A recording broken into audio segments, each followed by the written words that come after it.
Governor Eddie Calvo is ordering his agency heads to cut a total of $43 million from their budgets. This cut will result in the layoffs of some employees. Any idea on how much personnel might be affected? No, that's impossible to tell right now. What we need to do is take the $43 million figure, put it on the board, start seeing what benefits would be cut. The assurance that I want to give to government employees is that every effort will be taken to cut spending before touching entire jobs. But why are the cuts necessary? There is a structural imbalance in the general fund that's existed for years and has gone uncorrected.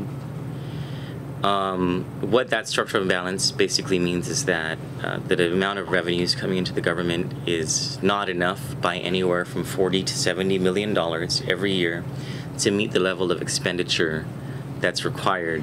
But what about the recent announcement that tourism, Guam's largest industry, is doing better than normal? In fact, this last March saw the best tourism numbers ever for the month of March, which should translate into good revenues for GovGuam. Well, when you talk about revenues meeting projections, you're looking at this fiscal year.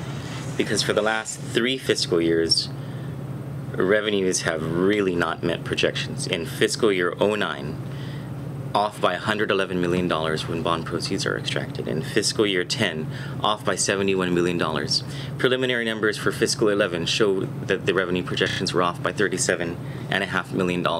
That's a lot of money to be off on. And it's created a cumulative deficit that it's a moving target day by day as things are paid and things come in.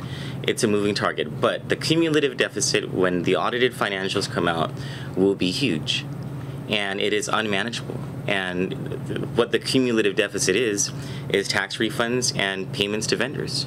However, Vice Speaker B.J. Cruz doesn't buy this. That could have been used last year, and they could say that I understood that they had to pay something that the Camacho administration left over.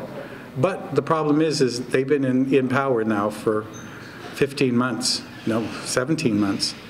And so now they can't blame the Camacho administration for overspending in the previous year. They were in charge and they should have made ends meet. The Vice Speaker says he and other lawmakers are virtually in the dark when it comes to GovGuam's true financial position because the administration has not made the information available, partly because of an ongoing lawsuit involving tax refunds. I have no idea what is happening.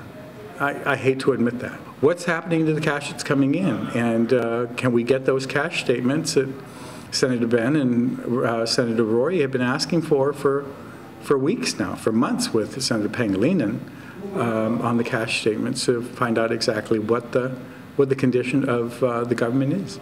Cruz is also concerned about the proposition of laying people off, as it is not the first time that the administration has called for layoffs. We went through that whole kabuki dance last year on this, and we never got anywhere with it. And so I don't know what they're trying to do at this point. Well, if we start laying off people, we're going to send them to the welfare rolls. That's the only place they're going because we don't have unemployment insurance. And so I think it's imperative that the government start to look and realize that right-sizing government doesn't necessarily mean just laying off people, that there are other ways of doing it. The administration has said it will look at other ways to cut costs, but the Vice Speaker would also like them to seriously look at ways at enhancing revenues. For example, revisiting old tax breaks called qualifying certificates or QCs.